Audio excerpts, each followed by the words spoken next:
Hello viewers, welcome to Hakuna Matata kid story channel. आज पेश है एक नई कहानी। एक बार की बात है, एक गांव में एक पिता व्यापारी अपने पुत्र के साथ रहता था। वह बहुत मेहनती व अमीर आदमी था, परंतु उसका पुत्र बिल्कुल निकम्मा और आलसी था। व्यापारी अपने पुत्र के लिए बहुत चिंतित रहता था। पुत्र बड़ा हो गया तो उसने पुत्र की शादी कर एक सुंदर और चतुर लड़की से कर दी, परंतु पुत्र का स्वभाव नहीं बदला। धीरे धीरे व्यापारी की उम्र बढ़ती गई और चिंता भी। बेटा, मुझे लगता है कि अब मेरे दिन पूरे होने वाले हैं। अब जो भी मेरा था वो तेरा ही है। जी पिताजी। मेरा सारा धन दौलत, सोना चांदी और खेत भी तेरे हैं, परंतु अगर तुम मेहनत नहीं करेगा तो वह सब धीरे धीरे खत्म हो जाएगा। नहीं पिताजी, ऐसा नहीं होगा। मैं कुछ उपाय सोच रहा हूँ कि वह सब बिना मेरी मेहनत के दुगना चौगुना हो जाए, और मैं उसके लिए जादू सीख रहा हूँ, परंतु मुझे कोई अच्छा जादूगर नहीं मिल रहा है। व्यापारी यह सोचकर और चिंता में पड़ जाता है और अपनी समझदार बहू से उसका ध्यान रखने के लिए कहता है। एक दिन व्यापारी मर जाता है और उसका पुत्र किसी भी वस्तु को सोने में बदलने की कला सीखने में लगा रहता है, परंतु उसकी इस मूर्खता का फ़ायदा दूसरे लोग उठाते हैं और उसका सारा धन ऐंठते रहते हैं। पुत्र, मुझे जादुई विद्या आती है। मैं किसी भी चीज़ को सोने में बदल सकता हूँ, लेकिन उसके लिए थोड़ी कीमत लगेगी। आपको जो भी चाहिए इसके लिए मैं आपको देने के लिए तैयार हूँ। बस आप सोना बनाने की तैयारी कीजिए। फिर कुछ समय पश्चात एक दिन एक साधु बाबा आता है और वह उस लड़के के स्वभाव को पहचान लेता है और उससे कहता है, पुत्र, ऐसी विद्या तो मुझे आती है जो कि मैंने तपस्या से सीखी है। अच्छा, फिर तो मेरा एक बड़ा अमीर आदमी बनने का सपना पूरा हो जाएगा। हाँ वत्स, लेकिन मैं वस्तु को सोना नहीं बना सकता। ओह महात्मा जी, फिर मेरा सपना कैसे पूरा होगा?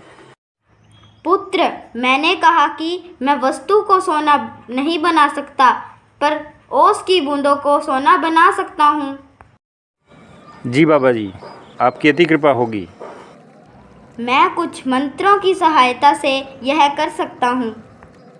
मुझे ओस की बूंदें केले के पत्ते पर चाहिए और 3 लीटर होनी चाहिए। जी बाबा जी, परंतु ओस के लिए तो सर्दी का मौसम होना चाहिए। हाँ वत्स, तभी मैं ओस की बूंदों को सोने में बदल सकता हूँ। और यह सब कहकर साधु वहाँ से चला जाता है।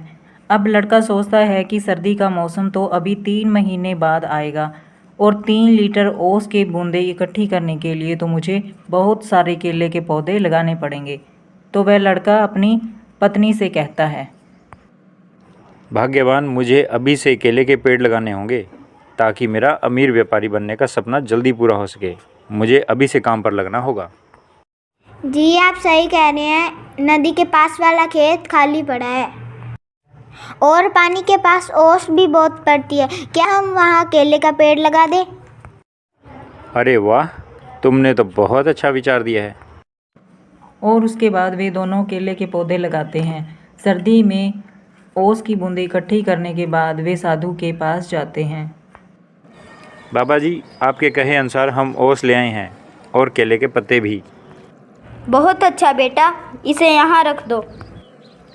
ऐसा कहकर साधु कुछ मंत्र बोलता है और जल लेके केले के पत्ते पर छिड़कता है, परंतु कुछ नहीं होता। ऐसा देखकर लड़का कहता है, बाबा जी, आपने भी मुझे अन्य लोगों की तरह मूर्ख बनाया है। मैंने तुम्हें मूर्ख नहीं बनाया। पुत्री, जाओ वह संदूक लेकर आओ। यह लीजिए आपके सोने से बड़े संदूक। यह देखकर लड़का हैरान हो जाता है कि संदूक में सोने के सिक्के भरे होते हैं। अरे वाह, बाबा जी की जय। बाबा जी, आपने मेरे सपने को सच में पूरा कर दिया। बेटा, वास्तव में यह कोई जादू नहीं, तुम्हारी मेहनत की कमाई है। वह कैसे बाबा जी? बेटा, जो तुमने बाग लगाया था उन फलों को बेचकर तुम्हारी पत्नी ने धन इकट्ठा किया है। यही है वो जादुई मंत्र जो तुम्हारे सोने के सपने को सच करेगा और तुम्हें अमीर बना देगा।